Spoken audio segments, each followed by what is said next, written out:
Huwag niyo isisi kay Mars ang pagkaalis niyo sa trabaho. Grabe naman kayo. Tama na si Luna. Nay, huwag niyo na ipagtanggol si Mars. Alam na buong barangay ang kamalasan niya. Beripikado na yan. Grabe ka naman, Tay. Parang hindi mo ako anak.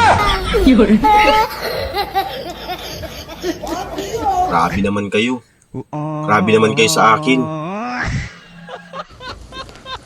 Saan ka pupunta? Aalis na po ako.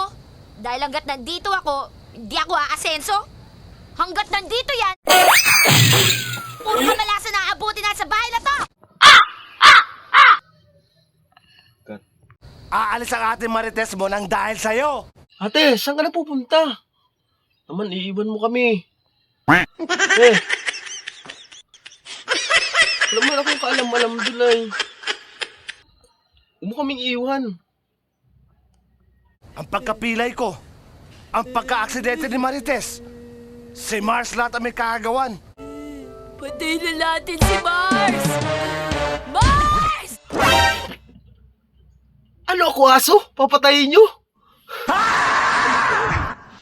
Ano ba tong pamilya ko?